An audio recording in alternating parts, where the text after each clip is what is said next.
Hi everyone, how is the going? I hope you're fine. Yes.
In a series so that we can be able to go one till the end. So the first that that is going to be our first project, our first video in it, the topic will be about war settling. Yes, so I know nikisema kwanza war settling inakaa serious, inakaa ni kama, but basically it is. Yes, so starting on that, before we even start, something that I don't regret having not known earlier, because the process of it and getting to it feels so good, and honestly I wouldn't take back that process for the world. I wouldn't. And if there's one thing that I can tell you that helped me personally and as an individual, to accept fully who I am every single day, no matter what version I come in as, was some people are never going to understand you. No matter what you do, no matter what you say, no matter where you go, some people are just never going to understand you.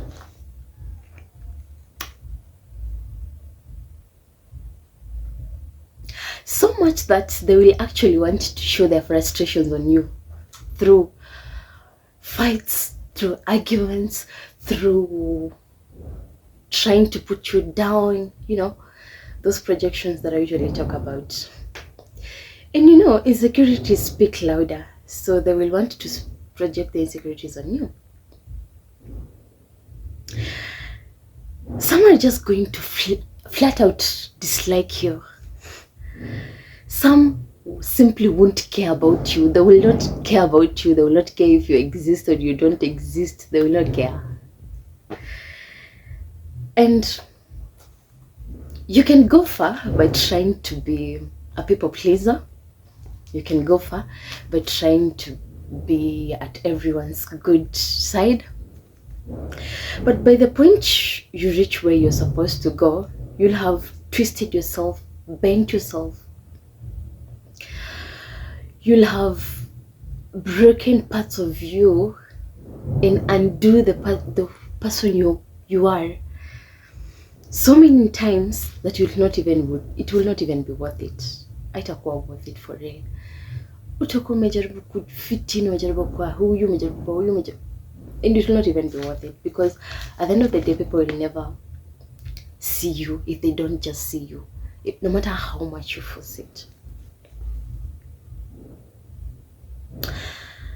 And you just need to understand that people in this planet, they have different experiences, and people are wired different in this world, and their brains, due to the environment, that is why I'm always so adamant on insisting environment, the kind of education you've had, the kind of people you've been around, and the sort, because this kind of things, they will make people, or the brain of these people, judge certain things, and certain things that will be valuable to them, and certain things will not be valuable to them. And you may fall on their categories of judgment based on whatever experiences they have in their life, or whatever, these values and the things that they have set on their lives. But if you let them be, and you just continue being your authentic self, and you just continue being you, and you exist in your fullness and everything that you are, I promise you, you will be living your life authentically and fulfilled and so healed, so happy, that you will not spend your energy focusing on these people. Like, they will not be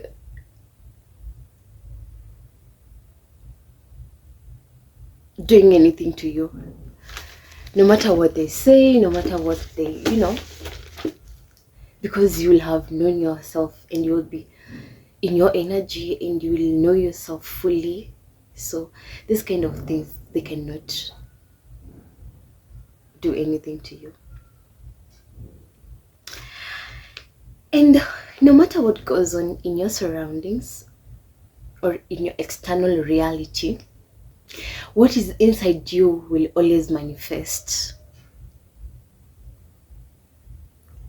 No matter what's surrounding your ring, no matter who is surrounding you, no matter what negativity is around you, what is inside you will always manifest on the exterior.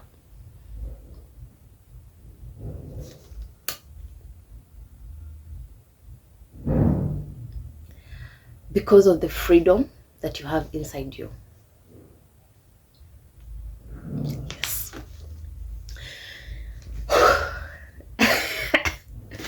Yes. So war settling.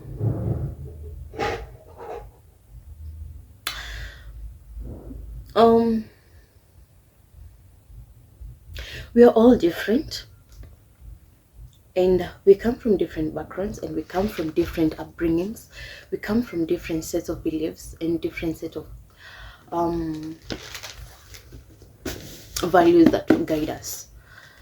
But one thing that we all have in common, or maybe not in common, but yes, you'll have in common, because you always attract who you are, is childhood traumas. When I was looking for love, personally, I never thought about childhood traumas. I never thought about such kind of things. They were never in my mind, because I don't know, it never clicked in my mind. And this is something that we all need to check on, especially when when you're looking for the love of your life, or you want the love of your life to find you. There are certain aspects of you that you need to check,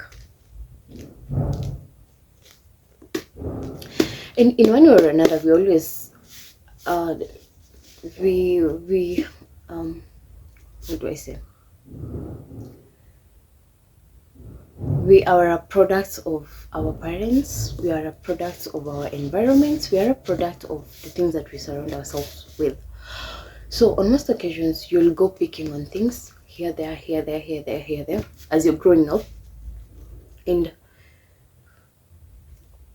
these things may not align with the person that you want to have in your life. So you need to heal yourself, you need to heal your heart, you need to heal your brain for you to be able to reach where you want to go, in terms of love, in terms of health, in terms of like literally everything. Personally, when I was going to my first relationship, I was out from another one, and in this other relationship, it was the best relationship that I ever had, because the person that I was with then was calm. He was everything that I needed then, as the young girl that I was.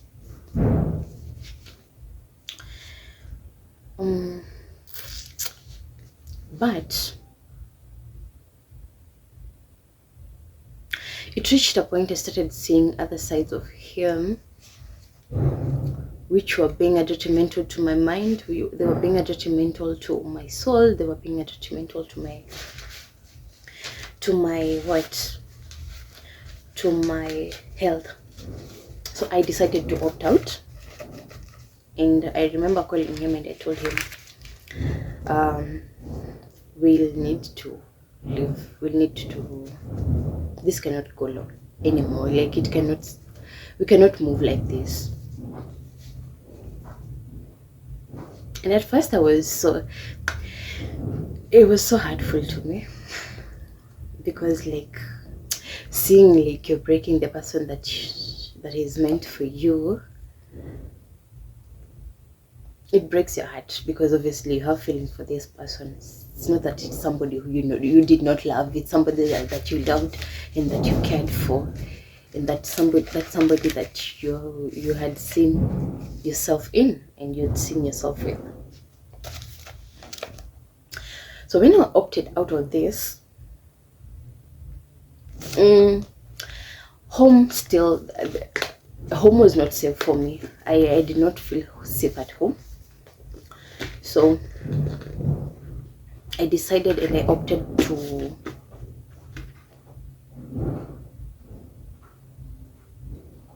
I was looking for love. I was just looking for a place where my heart will feel at home.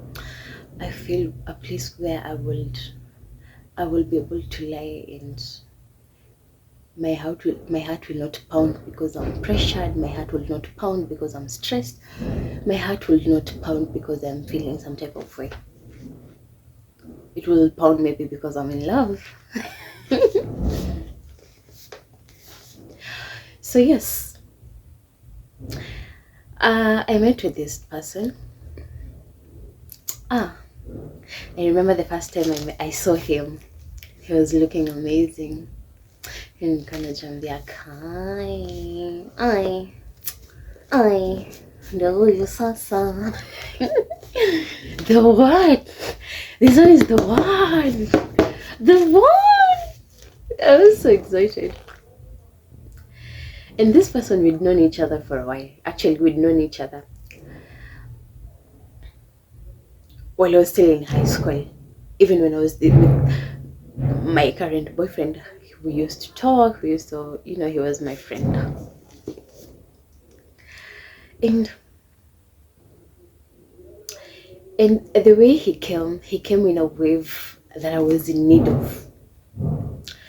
I was in need of love. I was in need of care. I wanted to feel at home, I wanted to feel like somebody cares for me, truly.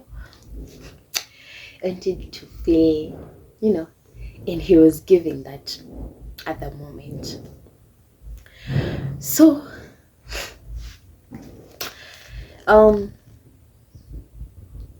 then he started telling me how he wanted to have a family.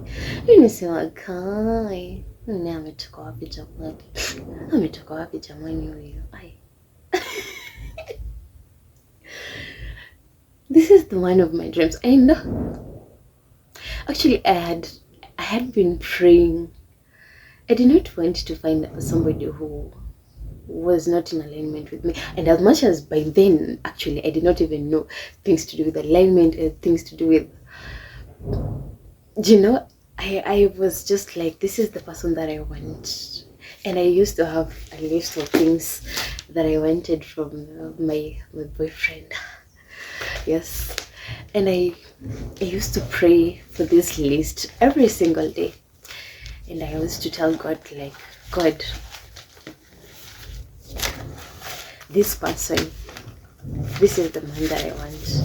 He should have these characters. And honestly, when God gave me this person, he had all those characters that I wanted. And I was so excited.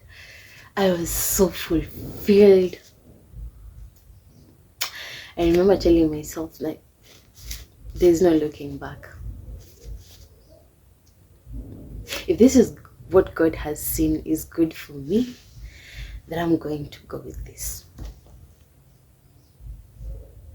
And by then, because I used to have, home was not good, home was not fun, home was not okay, home was just a war zone. Then I decided, najifungia nini, I found the love of my life. I'm going to go. And I went. And the relationship was good. And it was fun until it was not. The person now was unveiling the mask that he had put on as we were meeting and as we were getting to know each other. Now he started unveiling the mask, and now I was seeing who this person is. And they say when you stay with a person and when you live with a person is when you actually get to know a person. So unfortunately, or fortunately, the person that I was with, he had not settled his mind clearly on what he wanted. He had not set his mind clearly on, like, yes, I was there, but I was just there. He wanted to have his cake and eat it too, And I remember I used to feel some type of way. I used to feel something is not right somewhere. Like, you have that feeling, but you still, like, you're suppressing that feeling. You're like, this is now my mind trying to sabotage my good things, my goods. I am worthy of my goods. Yes. But sometimes the inner mind and the inner self is always wiser. Not even sometimes. The inner self is always wiser, and it knows what is best for you better than anyone, your parents, your friends. It knows better than anyone. and it knows what is best for you. So my mind used to tell me like, no, this one is not right. There's something wrong somewhere. And because I'm intuitive and I can read through people easily, the way he used to act, I understood where he was coming from. He had insecurities, especially from my like, I don't know. He just used to think like nitamwacha. I don't know why he thought that, by the way.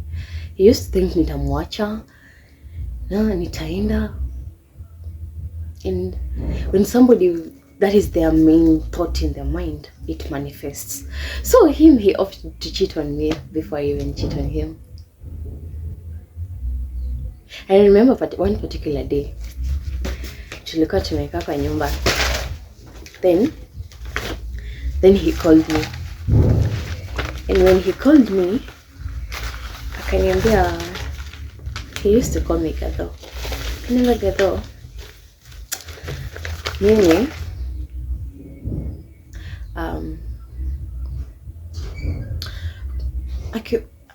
he called me and he was like, usiwahi acha mtoto wetu. Then I was like, where is this coming from? Inatokea wapi? I'm with you, I have a child with you, I'm living with you. Why would you even think of this? So this is where now the trauma comes in.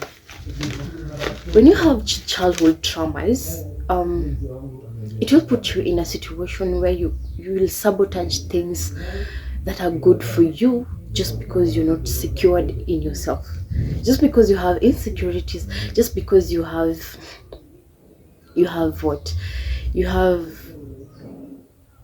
those, those stories that we've seen in the past. Like, niliona nani na nani and they went down this route, and I'm fearing that I'm going to go down this route. Niliona nani na nani and they went down this route, and I'm fearing that I'm going to go down this route. Or even you personally, probably, maybe you passed through a particular thing where you was with your love, or somebody that you thought was so important in your life. Then this particular person all of a sudden moves away from you and they go. So my person, he was a good person. The higher authentic self of him was a good person. But because he was clouded in his misery, in his insecurities, in his it bore a narcissist. Yeah. And I know this is a common thing. Normally after relationships end and people are like, you're a narcissist. La, la, la. Yeah, we all are a narcissist in one way or another, but the extent of which you're going at is now where it starts ringing alarms and it starts ringing bells. Yes. So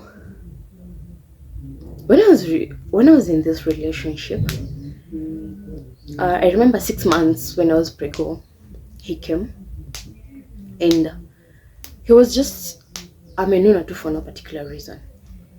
And in his mind, he thought the only way of keeping me was going on a back psychology kind of a way. So with back psychology, I mean, normally when narcissists know that they want to keep you, but they want to keep you according to their own terms, they will use this back psychology. So they will start making you feel like you're not good enough, that you're not smart enough, that you're not intelligent enough, that you're not beautiful, that you're not, yes. So anytime I used to give this man advice, he would take my advice, go do whatever I told him, do the call from A to Z. Alafu, he will come back and then start insulting me, making me feel like I'm not good enough, and he'll, such kind of things. And he will, So he will start making you feel like whatever you're doing is nothing. That is their way of going. Atakufanya ukaini kama haujielewi, atakufanya ukaini kama such kind of things. And it's funny because they always do this. Wanafanya hii series, akishafanya hii aone like it's not working, he goes to this. So he tried doing the mental breakdown on me, and in some ways yes, it worked, because pia I had my own childhood traumas and I was not confident. In some ways I was not confident, in some ways I was still healing from my broken places, from my broken woundages and those things. So it worked in some ways. But every time he used to do this, I just used to sit through, and I'm like, he's doing this because he wants this. And I'm like, why do you want this? You're supposed to be the love of my life. You're supposed to be somebody who cares and adores me, and you truly want the best for me. So why are you doing this? Why are you being like this? Yes. After that, when I was 6 months ago, I remember there was a time he came. Yes, now back to that story. I remember there was a time he came. Tulikuwa kwa nyumba and tulikuwa tunakaa hapo tunapiga tu story. Then all of a sudden he changed. Akakuja akapiga ukuta. Akasema, toka kwa nyumba yangu, rudi kwenye ulitoka. Sina haja na wewe. And that is another thing that they do. Now, when they see that the mental work is not working, they instill fear. So he wants to put you in a fearsome way. He'll want to put you feeling like, unaogopa, Kai something Kai, and him, because he knew the background, he knew my background, he knew the kind of things that I've been passing through, he knew the wars and the traumas that I was trying to heal myself from. He knew, because I had told him. So he knew I did not want to go back there. So akaanza like, toka uende kwenu, rudi kwenu, rudi kwa mama yako.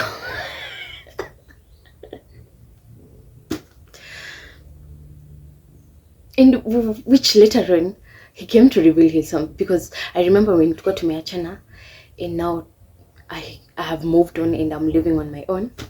Alikuja akaniambia, Gatho, ukiwahi patana na mtu mwingine, don't ever tell him your secrets. And I was like, yeah, juu unajua atanitumia kama venye ulifanya, because he's going to manipulate me the way you manipulated me. And he was like, akakaa ile acted like shocked.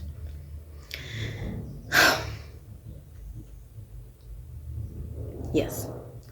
So when that did not work, because I did not move from that place, I stayed for a while.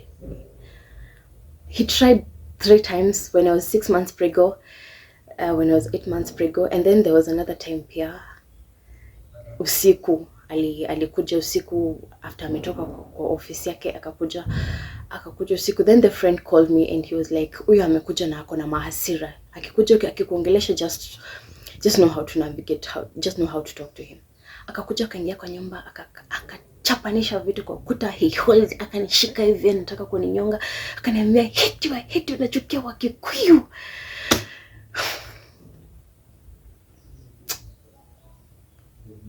And I told myself,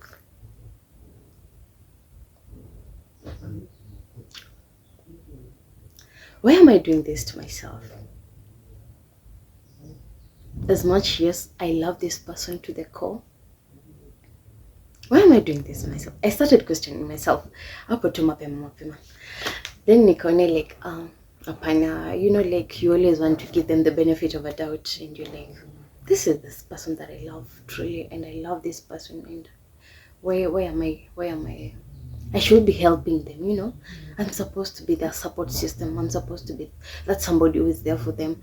Minya now encourage. So, and he is my man, so I'm going to try and help him. And I stayed. Red flags bado zinaendelea tu kupile. And I remember there was a time brother yake alikuwa anakuja kututembelea. The first time now. The brother hajawahi niona, Mr. Ibrahim, brother yake. Hiyo siku akaniamsha 6 a.m. in the morning. Akaniambia toka uende ukatafute mali utakaa, brother yangu anakuja. And he took everything that was mine and akaweka chini ya kitanda. You know, manguo, vitu kama hizo. Akaweka zote chini ya kitanda. The makeups and the sort akaweka zote chini ya kitanda. Uzuri, when it's time for you to be revealed, it's time for you to be revealed. Brother yake akakuja. So, I don't know, but alikuja akaniambia alijua niko hapo because there was I like writing. So, there was a notebook nilikuwa nimeandika jina yangu and nimeandika some things ndani. So, the notebook ilikuwa hapo chini ya meza. So, he was trying to hide me. And in my little mind, or in my in-love mind by then, was not thinking in the sense. So, this should have been a red flag.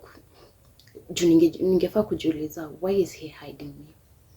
I mean, yes, we have issues with family at times, and we are not in atuskizani na family and the sort, but why would you want to hide me from your family? Why would you want to hide me if this is authentic and this is something that you truly want in the long run? But I told myself, no, I'm not going to sit overthink by the. So that day nilienda kwa beshte yangu. Nikaenda nikakaa naye, we stayed, tukapiga story. Hata nikoshoa beshte yangu alishangaa, huyu anakuja huku kwangu saa 6 in the morning. But I was thinking, I am pregnant, niko 6 months pregnant, mboli imefika huku, naenda wapi? Tena nikae kwa balcony, tena nikae kwa juu kwa aje sasa. Nitapigwa na baridi.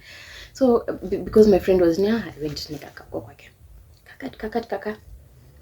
Then he called me akaniambia ameenda. Nikarudi.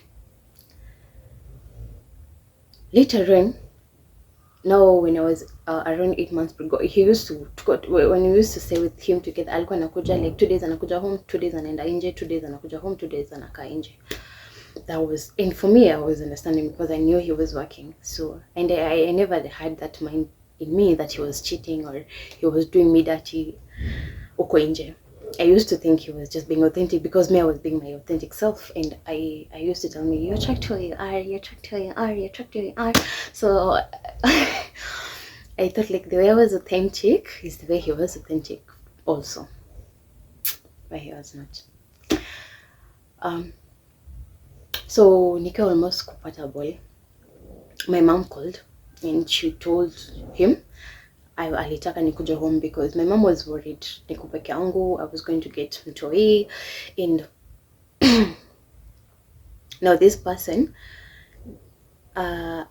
anajua hana experience, and the mom to the person ako mbali. So my mom was like, no, wacha mtoto wangu arudi nyumbani.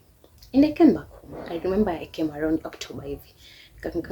October, I was due on December. I was to give birth on December according to the scan. So nilikuwa nipate mtoi December. So I came back home and I stayed home. And when I came back home, he went in my ear on me. He never used to call, he never used to text, he never used to care about me completely. It's like alinisahau. And I stayed home and my mom was like, huyu mtoko hata haleti vitu za mtoto, hata haleti kitu yote kuhusu mtoto. Kwani anataka aje? You know you want to hide your person. You want to hide mashida zenu. You don't want to go exposing everything, especially with somebody who you want to be with for the rest of your life. So it's like, job yake inaenda vibaya. So but even mimi nilikuwa najiuliza what's wrong with him. He's not even calling. Hata kukuja tu nyumbani akuje na mzigo tu alete home sema ndio hizi za mtoto. Ama hata anyway, but he tried. Akanitumianga pesa kidogo when I was about to go. Kenda nikanunua hizo tu vitu. Yeah. So kenda nikanunua, and even in buying he was never there. Even in trying to pick the baby's name, I picked the baby's name. Me and my big sister not really pick my baby's name. He was not even there. Hakuwa uko, yeye alikuwa dunia yake. Later on I came to realize when he was in a relationship with me, alikuwa anaendelea na relationship yake bado na ex wake, na relationship yake bado na watu wa ushago. Yes. So um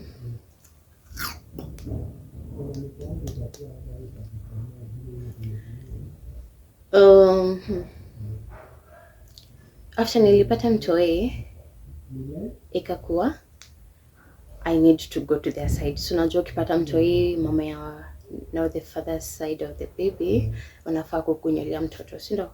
According. So me I was following their nini because you want to follow your man's side of the thing. So ikakuwa akaniambia akanibeg kwanza. He begged so much. He was so insistent on it, and actually me I thought like maybe ni mama yake anataka niende ushago. Juu already mimi nilikuwa nishatoka huko nikarudi. Mama hata alikuwa amekasika akaniambia nirudi huko kwa bani yangu, akaniambia this man is not serious. Rudi ukae huko. So I went, and mama nilinanga usiku nikarudi huko. Kwenda huko nikakaa huko. And that day I remember when nilifika tu akaniambia so uende ushago. And the tone that he used, nikajiuliza kwa nini anafanya hivi. That day venye nilienda alienda akanipeleka nyumbani na akatoka akaenda. But also, you know, like you want to think the best of the person that you're with. So I was thinking like, maybe chako job and you know, like maybe job ni mingi. But what I was thinking is not what he was doing. So mimi nikajipanga. Even promised me, akaniambia ukienda ushago, I promise nitakubaiya simu. And because my phone was my then phone was not okay, I was like maybe tu anataka niende ushago, in because if he's going to this extent maybe he really wants me niende ushago, and mama yake anataka kuniona na aone mtoto, and because of job haizienda. A girl toto ndo hiyo. Nikaenda nikapandishwa town kama mzigo, nikaekwa. My first time going to my in-laws, I went alone with no one. The person that I thought was the love of my life, he did not even care. Alinipandisha kama mzigo na akatoka na rafiki yake na akaenda. So hiyo 2 months niko CS, nilifanywa CS 2 months post CS.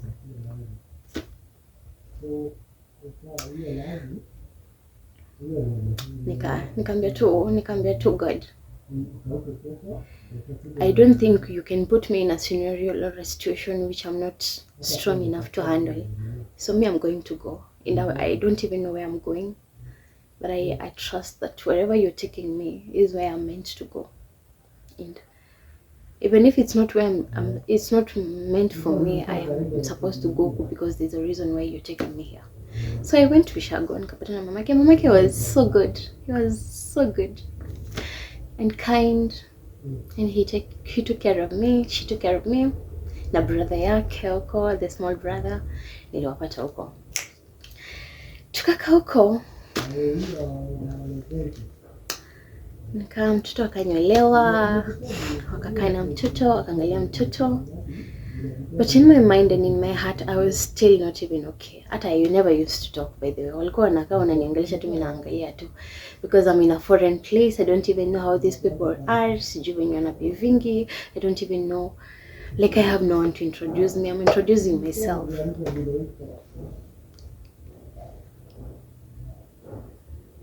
I'm trying to create a name for myself.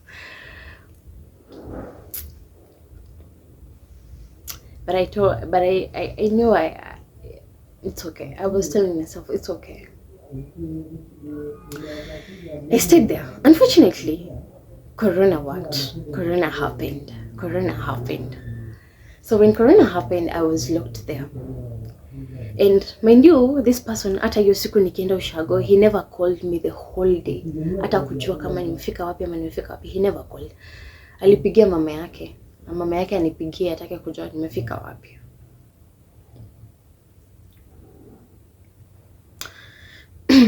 Anyway, I went, nikafika ushago. Hiyo siku nikafika around 8 p.m. When nilifika ushago, kukakuwa vizuri, lockdown ikatufungia, nikakaa huko for 3 months. I stayed there for 3 months with people I've never been with people I don't even know, with people who don't even know me. in my child hapo. But I thank God because I stayed there well. I remember I used to call my sisters na waambia, "Ai, mimi na feel tu kufanya. Na feel tu sijui, I just siko comfortable." So ananiambia, "Wewe kote sawa." You know, she doesn't want to make me feel bad. And she doesn't want to make me feel discouraged. After 3 months zimeisha, now the corona was over. I remember calling him and I was like, nitumie fare mimi niende home. I am done here. My time is up and I feel like nafaa kurudi sasa. Kaniambia unarudi kufanya nini? Kaa huko. You know, I was like, nakaa huko aje? I don't know these people. Mimi sikuwa nataka kwenda kukaa ushago. You never even asked me if that is what I wanted. You never even, anytime I tried telling you we talk, I tell you what I want, he used to tell me, siwezi kaa niongee na mtu kama wewe. He used to tell me that. He used to tell me like, you're stupid, tuongea nini na wewe? Mtu kama wewe. Then like, kai. I remember actually by the whole 9 months I used to go to Mother Teresa. There's a church called Mother Teresa in Resambo. I used to say in Resambo by the way. So there's a church called Mother Teresa Resambo. I used to go every single morning. Naamka nenda to church, tunaenda tunajiombea for me to have the sanity and the serenity to accept the things that I cannot change and change the things that I can change.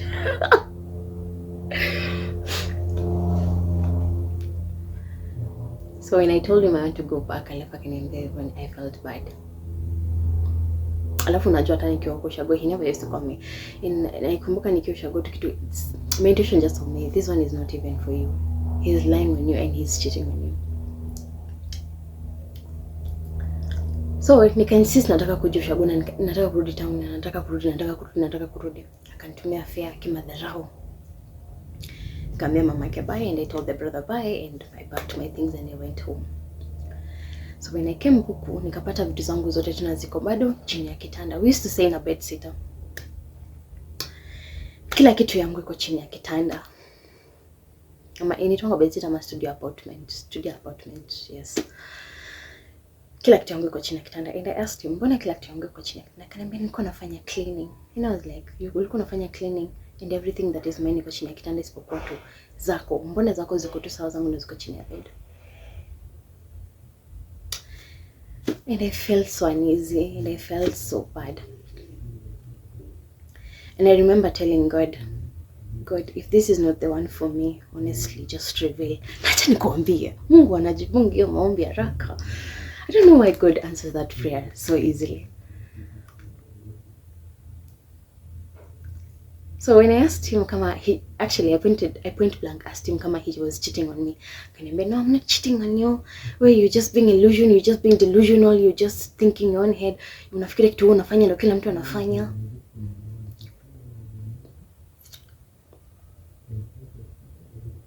So nikakaa tu nikanyamaza. So I had made friends kwa place nilikuwa nakaa. So there's a friend of mine alikuwa anakaa, alikuwa anaitwa Rosie. So Rosa alikujanga akahama akaenda to a different place. So when nilikuwa nimekaa hapo, so Rosa amehama and I did not feel comfortable with the rest of the people. I mean, yes, I used to talk to people hapo, but Rosie nilikuwa na feeling comfortable kuongea naye because she had a baby like me, so she understood where I was coming from. And in a way we clicked. We used to click. Tulikuwa tunaelewana in one or another. So when Rosa alihama, I remember that the day nilifeel tu, hapana, mimi ndo nakaa na mtu kila siku home. Even his free days hashikangi mtoto. And you know, when you want to know when your man is cheating, especially our African men, hawashikangi watoto when, okay, some will do, but hawashikangi watoto when wakiwa wana cheat because they know all those things they will go to the baby. So he never used to shika mtoto, alikuwa anakataa. We even used to argue. So I'm like, kwa nini unakata kushika mtoto? Before it clicked in my mind that they don't do that. So I remember the day nilimwacha mtoto nikamwambia mimi I want to go out. Nimekaa nyumbani for a while, you're not even taking me out. Sometimes you're not even buying us food. Tunakaa kwa nyumba tuna chakula, wewe unaenda and una act tu kama hata ukienda job na behave ni kama hata ukumbuki kuna watu nyumbani. So that day nikatoka nikaenda. Because sometimes he used to be good, sometimes he used to ananunua shopping anacha kwa nyumba. He'll buy the basics anaweka kwa nyumba, alafu hizo zingine mtajipanga. Mwende kama mtenda, whatever you're going to do, just do whatever. So remember the other day nilitoka nikaenda kwa Rezi, nikavaa supu, nilikuwa nakaa vizuri. Nikaenda kwa Rezi, tukakaa kwa the whole day, kapiga story. So nikakanga, I stayed there like mpaka saa 2 because kwa Rezi nakuanga kukua mbali. So nilikuwa natambia nikitoka tuko nikiteremka tu hivi hadi huko. So when nikitoka job nikaenda juu alikuwa na mtoto alikuwa na beshte yake na mtoto kwa office. So nikaenda kwa office nikachukua mtoi. Akaniangalia niliangalia kuangalia mtu na kimadharau. Sasa nikashinda wewe kwani hadi hata nikaenda enjoyment. Nikachukua mtoto mimi nikaenda home. So when he came back home that day, kucha akaniambia, and you know, mind you, this is the only time I've ever gone out actually. I'm not going out, I'm staying at home. Niko kwa nyumba na kana mtoto the whole day. Utaenda wapi na mtoto mdogo? Hakuna, you just stay at home. Kakuja akaniambia, ulikuwa wapi leo? Ulikuwa umeenda kucheat, si ndio? Then I called my sister and nikamwambia, yeye ananiambia nini? Nikamwambia mtu akianza kureactive inamaanisha yeye anaona cheat, si ndio? Then my sister was not like wanting to give me ile juu unajua ako like on most occasions unajua but me I knew the way he's acting, this one is cheating. Akakuja so by then alikuwa cheat yeye, asha record video and hiyo time nikiwa shago, so ali cheating na I don't know who that girl was. Aka record video huyo msichana akiwa uchi, akaisave kwa Google Drive and some pictures of them wakiwa uchi, akasave kwa Google Drive. So this time when I was praying and I'm like, God, if this man is not for me, reveal. Hiyo siku nikamka nikapata simu kwa kiti. Normally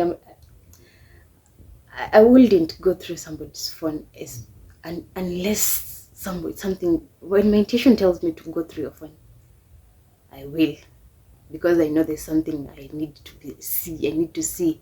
Plus when you're in a relationship, what are you hiding? So nikaenda nikachukua simu yake, nikaenda nikaangalia, nikapata he was cheating, not even with one girl, with couple of girls. And his type was wale watu wadogo, the ones who was not yet matured, ndo aweze kuwa manipulate. And pick up line yake ilikuwa to the same that one that he used on me, I want to have a family with you, ndo alikuwa anambia kila mtu.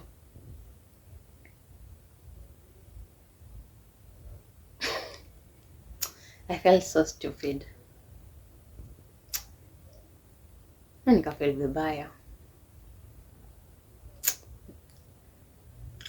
But nikamwambia, but I told myself, if I'm finding this now, it's an high time for me to, I need to know this. This is what I needed to know at this particular time. So sindoyo mimi, I went and I asked him, and I remember he laughed ya kimadharau mbele ya uso yangu. Ya kimadharau. Akaniambia mimi sina haja na wewe, nilishamalizana na wewe. I remember, actually that is when I even knew that women stop pain in their hips.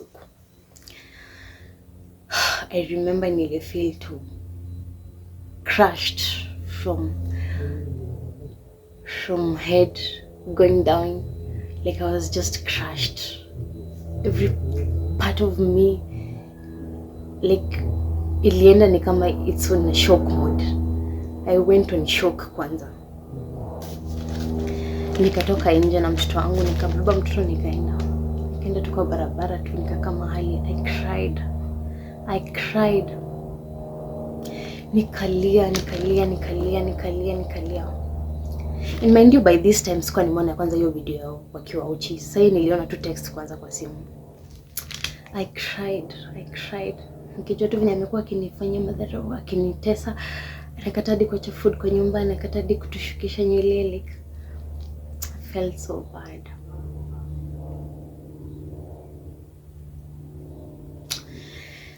Nikasema, after nimelia huko nikasema, lakini si vindo kunaendanga tu kwa life. Sometimes this is just how life is. Nikarudi. Nikakaa. Akanyamaza.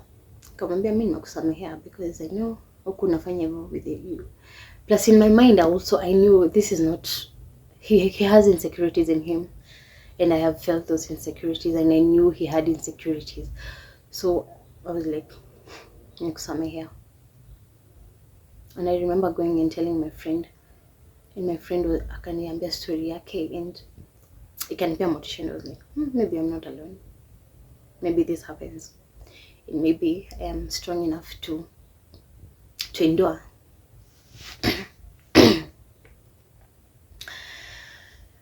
So see, and I remember he started crying. Akaanza kulia. Kaniambia unataka kuniua, unataka sijui nini. I think in his mind, unajua even anakwanga like when you cheat on a woman and she finds out, then she doesn't curse you out, or she doesn't go ballistic on you, automatically you have fear. So ikamuingia baridi. Nikanyamaza. Nikaanza kumwambia tu. And I remember throughout that period nilikuwa nashinda kumwambia mimi nataka kwenda job, mimi nataka kufanya job yangu, nifungulie hata kama ni job ya nini, ya kufuza manguo, I will do that. Then every time alikuwa anadoja ananiambia sijui uwezi, sijui ufanye nini, sijui nini, you know, just to try and put you down.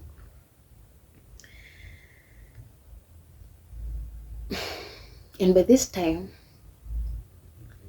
Rosie alikuwa anafanya job ya nywele. So unaweza kuna hizi nywele zenye una creating ukifanya hivi za crochet. So Rose alikuwa ananiita, mimi nilikuwa like I remember the time nikamwambia Rose, kama unaweza like mimi nataka kitu yenye naweza fanya nipate do, like juu mimi I'm not getting vitu zinafaa kujisaidia, like my girl things I'm not even getting because him hataki ku provide, na akikuprovide na feeling kama anakufanyia madharau, and I was off that madharau. That was what actually I was running away from. So Rose akakuwa ananipatia ngama nywele, so like kuna venye you create zinakuwa kama kiki hivyo. Yes, so alikuwa ananipianga nenda natengeneza hizo manywele, so the whole night I spend when mtu yamelala natengeneza hizo manywele. Nenda Rose ananipea hapo, unajua ni punch ama foso senye job imeenda mbaya, japo ni punch ama ni foso. And now this relationship was going down and down the hill and down the drain, not down the hill, down the drain. I was falling out of love. I was feeling like I'm not being appreciated. I was feeling like I'm not being taken care of. I was feeling like all my emotions were not being met. Now sasa na feel ni kama nimekuwa burden kwa mtu.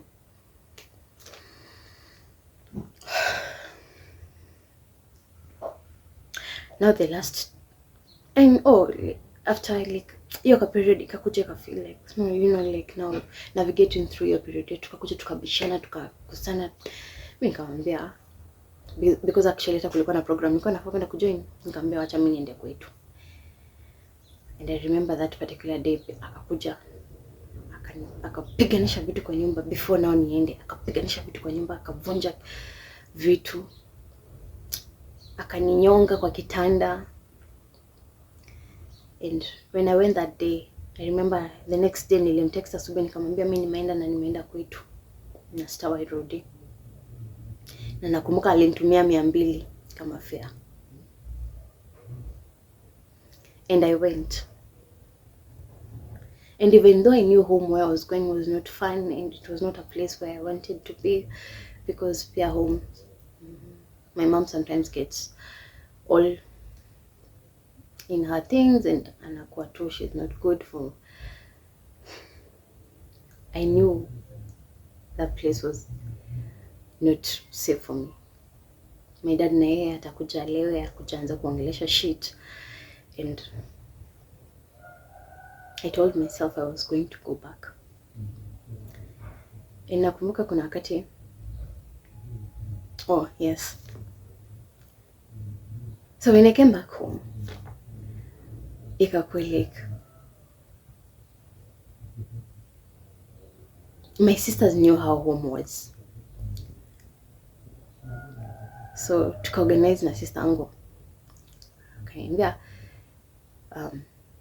nitafute hao. So kuna hao wengine ilikuanga existent, so I went and I stayed in that house. Nikakaa huko like, and for some time my sister helped me kulipa rent because you know na sayo naka kwanza tu niko tu like everything is going haywire. And no, si nilikuwa nafaa kurudi home niende ni join. So by this time nilikuwa nisha join your program. Nisha participate kwa program, nimemaliza. It was a 1 month program. Ile ya generation nilikuwa naambia. Yes, so nika participate kwa program nikamaliza, and now ilikuwa like we're given like 3 months ndio upate job. You know you're going for different kind of interviews, unaenda my interview. Yes. So kwa hiyo along this period nikaenda nikapata job.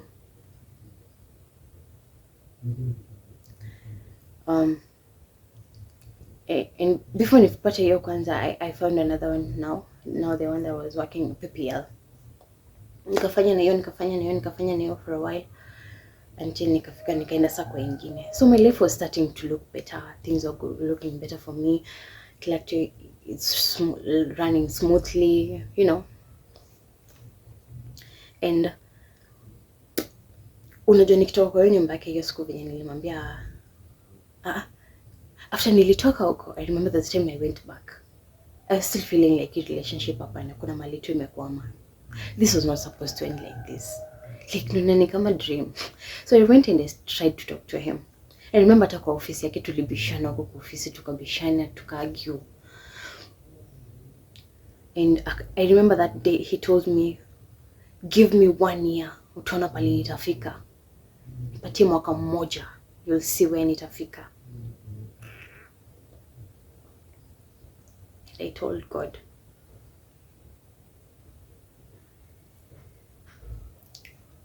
if that was your will, then let it be. And nikachukua kila kitu yangu. Now this time, the other time nilikuwa nimechukuanga vitu kidogo. Now this time I picked everything that was mine. Chukua.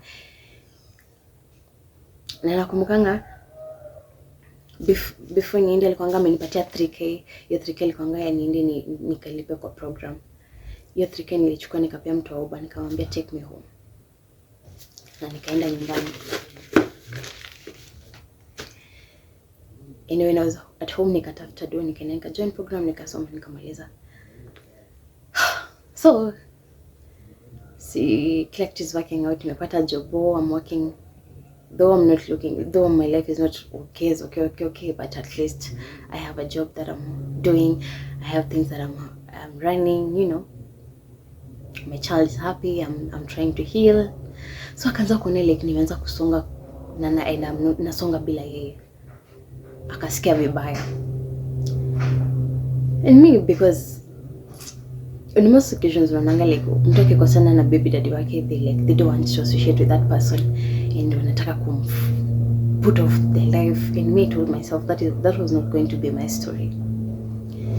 Despite this man being a narcissist, despite this man not being good for me, I knew he was my child's father. So I told myself I will still involve him. And I remember about at Okwal, he used to come where I used to live. Sometimes I even used to force him. Namwambia unakataa kuja kuna mtoto. I called the brothers. Namwambia huyu hataki kuja kuna mtoto wake. Hataki kuongea na mtoto wake. Sometimes it was worse. Unakuja unachukua mtoto na anamwambia ndio kama utachukua mtoto uende utembee naye huko kwa barabara alafu nirudishie jioni. Just go for your child to know that at least you're there, for your child to have that father's love.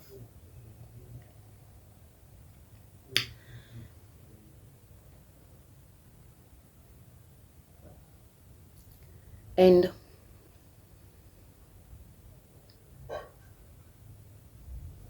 nikiwa huko, he used to come, wakati anakuja akijua anakuja na mtu, atafanya shopping ndio onekane he does shopping, you know na. And those other days when those people are not around, when these people are not hata ukimcall kwa hospitali, like he's acting like you, pretending mtoto ni mgonjwa. Like, why would I pretend my child is sick? Why would I want to make my child sick? Nikutishe for what?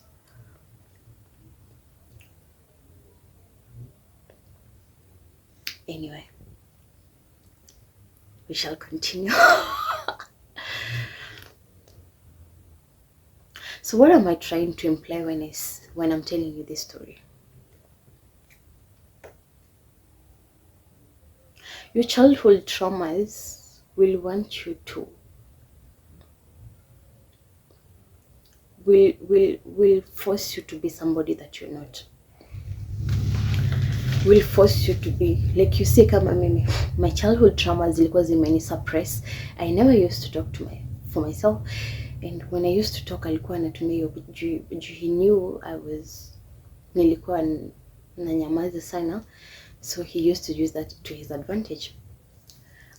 Anataka akufanya usikie vibaya, akuongelesha vibaya, akusuppress, achukue gifts zako na azifanye zake, alafu he acts like, you know, he uses you for clout. Akitoka kwa nje anaringa na wewe because you're beautiful and you're looking nice, but akikuja kwa nyumba, he's not treating you as beautiful as you're supposed to be treated.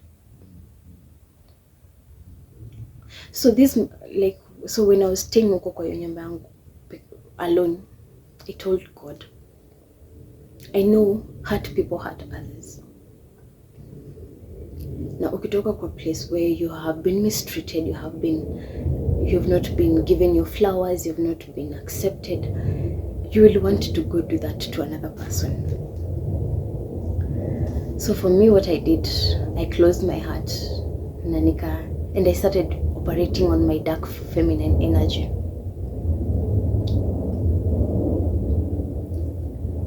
And I closed off that soft, kind, sweet me. I closed her off for a while for protection. And sometimes when I'm younger, your dark side, oh, look at your dark side, oh, don't accept. But that is a protector. That is a protector of that sweet side of you. If you're not choosing it for malicious purposes, normally this dark side comes to protect you. So me, I started on my healing journey. And I remember that is when I started doing research, and that is when I started my spiritual awakening. And I was like, I need to heal. And I remember I used to go to these particular preachings on YouTube, mainly focusing on women. And there's this particular pastor, she was talking about the same story, but now in a different, she was talking about going for other people's men, and wanting to be given breadcrumbs because you believe you're not worthy of having your whole man, a man who's just for you. And I remember how her talking about her story, and I felt touched. And this lady was talking about telling God to heal all those parts in you, the inner child parts, the inner you, that you in you mtoto mwenye ndani yako, mwenye ako wounded, that child in you who is angry, who is sad, who is in pain. I remember every day going to sleep crying and telling God, just heal that child in me, heal that child.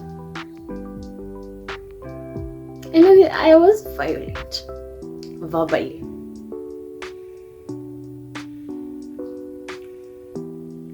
I remember hata nikitoka kwa hiyo nyumba kwanza, before niende, we had a fight, and a serious fight. So when I was in this home, I told God, this is not the life that I want to live. This is not the life that I chose for myself. When I was praying for a guy, and when I was praying for a husband, and when I was praying for love, I was not praying to have somebody who was going to take me back to the pain that I've passed through. I wanted to be loved. I wanted to love purely from every aspect of me.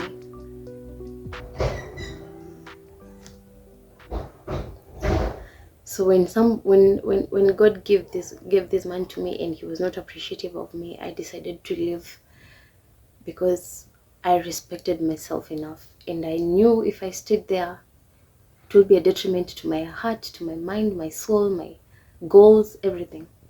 Because even he was not even wanting me to grow. Alitaka tu nikae hapo tu, mimi nimsaidie yeye grow, mimi nikae tu hapo. And I prayed. I remember that year I prayed. I stayed in hermit mode. Mimi hata sikuwa naongea na familia yangu. I never used to talk to my family. I never used to talk to anyone. I stayed on my own. And I told God, this journey I am taking with you and me. You know that song in Mbanga? I'll put you in front of my melody. You are all that matters. You are all that matters. I'll make room for two. You and I, Jesus. You are all that matters.